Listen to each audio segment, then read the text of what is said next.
Okay, so I'm from Hong Kong, so 我要食翻啲地道啲嘅嘢。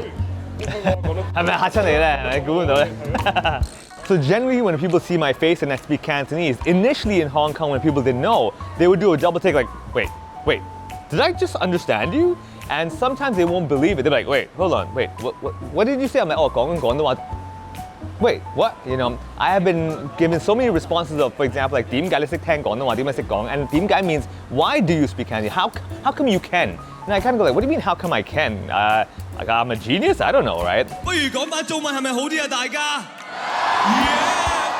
So when I was young, my parents did not speak Cantonese, and we live in Hong Kong realizing, wait, this is a Cantonese speaking community. If you don't speak the local language, you can only survive, you can't really thrive. So they sent us to Chinese schools learning Cantonese, and I was the only one of maybe 4 non-Chinese kids, and that's how I began my Cantonese learning. It was not a choice, it was given to me. That's your life, learn this language. So after around 4 years, I became really fluent, to the point now I think in Cantonese as well. So oddly enough, I can think in English or Cantonese, but I can only count in Cantonese because mathematics class was in Cantonese, so I can only do numbers in Chinese, which is really bizarre when people ask me for my number and I'm like, you know, they're like, what's wrong with you? So Cantonese really was a survival skill my parents wanted to give me. It took a lot of effort, a lot of time, a lot of pain as well, but today it's not just a survival skill for me, it's literally, it's my career.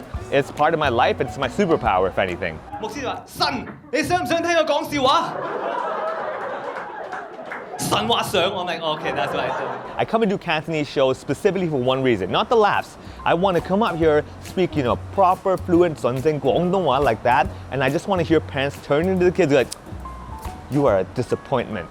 You know, oh, that to me, I'm like, that is what I'm here for. That's what I want to hear. So over the years, I've noticed, first of all, more and more Asian comedians coming in. When I say Asian, I mean from Asia. Because I've noticed that the crowd have new appetite for Asian culture, Asian comedy, and also we've all grown as well. In 2015, a lot of us came down here for this thing called Comedy Zone Asia, which was the festival's, you know, first time inviting a whole bunch of Asian comedians. We came down here, oh, cool, you know, and people were like, oh, let's see what Asians are, you know, like that. However, people realize, wait a second, this is so refreshing. They're giving us a completely different take. Not the Asian person living in, let's say, Australia, but the Asian person living in Asia. It's like, oh, interesting, I never thought of it that way.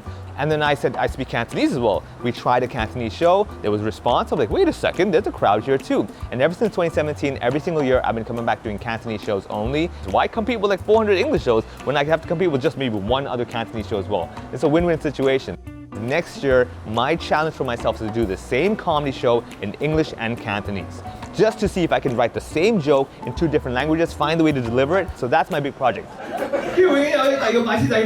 Really?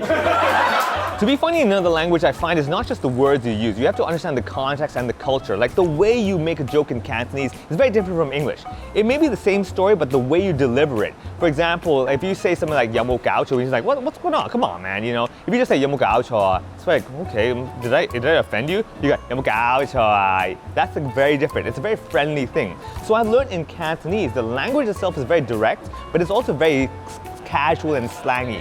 So you can't be too formal, and therefore, without even trying, Cantonese makes you automatically seem like a friend. Like, wait, you know, it's a very casual language. Because I grew up in Hong Kong, I know what Cantonese speakers are thinking. So I'm like, yes, I know what you're thinking. I know how the way you think. Now, let me structure it this way. There is a challenge, but the best way is to really put yourself in the environment, learn the culture, learn what makes people comfortable, and learn how people speak. And those nuances combined, hilarious.